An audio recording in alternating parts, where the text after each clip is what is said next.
Hi everyone and welcome to the channel. Today are my 3 A-Class builds that I'm going to be using this week in the A-Class Open Series. Now we're going to start with a retro monster, a fan favourite, the 1970 Chevrolet Corvette ZR1.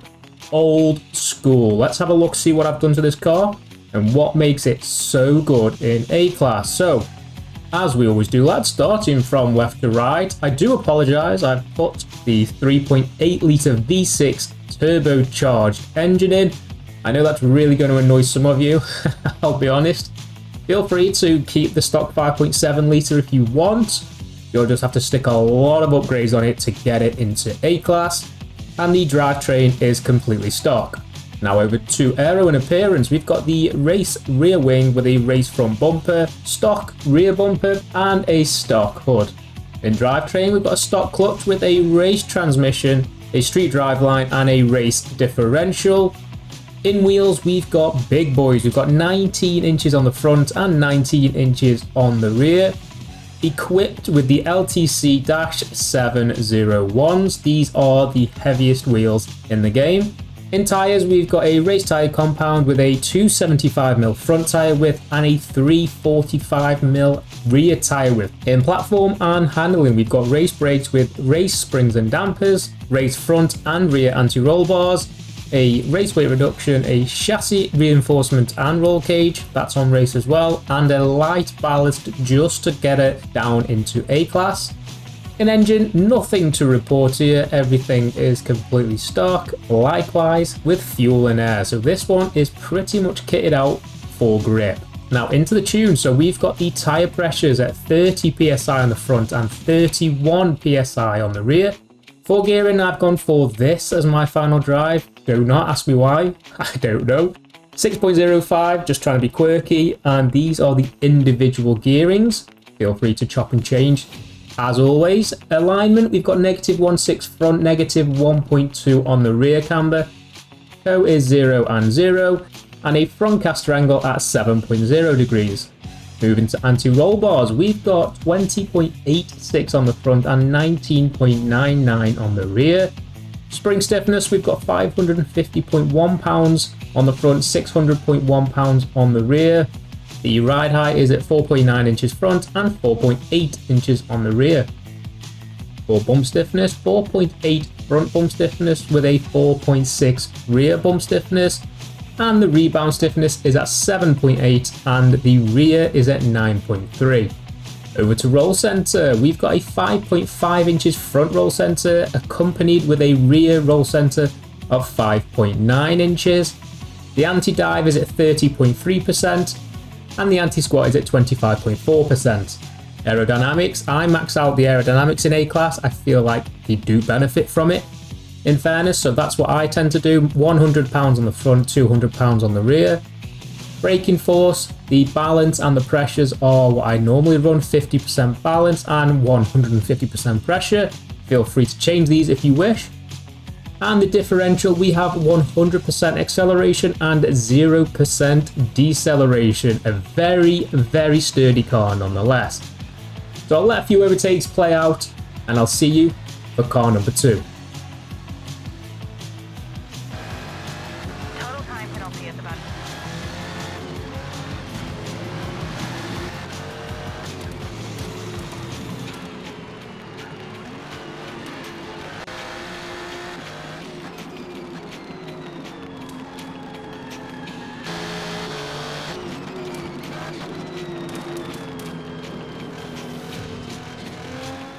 And car number 2, so we've gone from old school to new school. We've got a 2020 Lexus RCF Track Edition. This is a car that a lot of people do request that I tune. So I thought I'd give it a go, and this is what I've done. Let me hop into the build and let me talk you through it. So starting from right to left, we've still got the 5 litre V8 installed, a stock drivetrain, and it's still naturally aspirated. Aero and appearance, we've got the race rear wing and a race front bumper, no rear bumper and no hood. Drivetrain, we've got a race clutch, race transmission, race driveline and a race differential. In wheels, we've got stock rim sizes at 19 inches front and rear, and I've gone and installed the Team Dynamics Racing Pro Race 1s. I believe these are the lightest alloys. Tyres, we've got the race tyre compound with a 265mm front tyre width and a 315mm rear tyre width. Optimising those tyres, we've got a race springs and dampers installed, front and rear race anti-roll bars, a race weight reduction, no roll cage and no ballast. And in engine, all we've applied is a street flywheel, nothing else to report there. And in fuel and air, everything is completely stock. So let's get into the tune. Now all those parts are installed. Starting with tyres, we've got 32.5 psi front, 31.5 psi on the rear. Gearing, this is the individual gearing that I've opted for. Alignment -1.6 and -1.2 becoming a common occurrence. Front toe is 0 and so is the rear toe, and the caster angle is at 7.0 degrees. Anti-roll bars, we've got 20.81 on the front and 18.83 on the rear. Spring stiffness, they're completely identical, 550 pounds on the front, 550 pounds on the rear. But we have a 5.0 inch front ride height and a 5.5 inch rear ride height, both slammed to the minimum.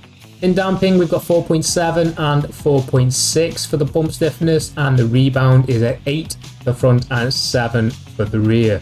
In suspension geometry, we've got 5.9 inches front roll centre and a 5.1 inch rear roll centre, accompanied with anti-dive being at 40.3% and an anti-squat at 15.4%. Over to aero, we've got a 174 pound front downforce and 352 pounds rear downforce. So all completely maxed out. Brakes again, 50 and 150, no changes there. And the differential is at 100% and at 0%. This car has actually surprised me, a really solid car for A-Class. Definitely add it to your arsenal. And whilst these clips play out, I'll catch you for the third and final car.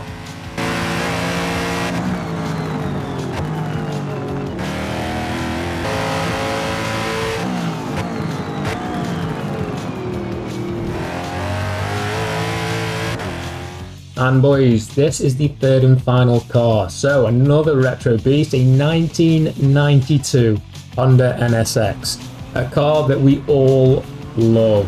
Let's hop into this. So starting in conversions, we've left the 3-litre V6 installed, no drivetrain, and I've opted for the Rocket Bunny wide body kit and stuck in a centrifugal supercharger. For aero and appearance, the rear wing is on the Rocket Bunny race version. In drivetrain, we've got a race clutch with race transmission, a street driveline and a race differential. In wheels, we've got a stock rim size on the front and stock on the rear. And again, I've opted for the Team Dynamic Racing Pro Race 1s. Tyres, I've gone for a race tyre compound with a 265mm front tyre width and a 315mm rear tyre width. In platform and handling, we've got race brakes, race springs and dampers, front and rear race anti-roll bars, a race weight reduction, no roll cage and no ballast. In engine, everything is completely stock. But in fuel and air, we have a sport exhaust and a centrifugal supercharger is street. Those are the parts. Now let's get into the tune itself. So tyre pressure is 27.5 on the front and 29.0 psi on the rear. Gearing, this is my individual gear ratios, feel free to chop and change if you want. Alignment -1.7 front and -1.3 on the rear. We've got a 0 front toe, 0 rear toe with a 7.0 degrees of caster. Anti-roll bars, we've got 26.83 on the front and 32.98 on the rear, just aided in getting that back end to rotate. Springs are quite soft on this, we've gone for 375.3 pounds on the front and 487.4 pounds on the rear. We've knocked the ride height up slightly front and rear to 4.0 inches on the front and 3.9 inches on the rear, just helps with those steeper curbs. Damping, we've got 4.1 front bump stiffness and 4.4 rear bump stiffness, and the rebound is at 7.6 on the front and 8.3 on the rear. Over to roll sensor, we've got 5.5 inches on the front and 5.9 inches on the rear, with an anti-dive at 45.2% and an anti-squat at 30.2%. For aerodynamics, we've got the front downforce at 100 and the rear downforce at 200. The braking balance is at 50% and the pressure is at 150%. And the differential, the acceleration is at 80% and the deceleration is at 20%. This is a mustard car when it comes to grip. Definitely give it a burn. But that's going to be the end of the video. Can't wait to catch you all next week. Let me know what your thoughts and comments are in the description about any of the builds or what class you think it's going to be. And as always, take care of yourselves. Stay tuned for more.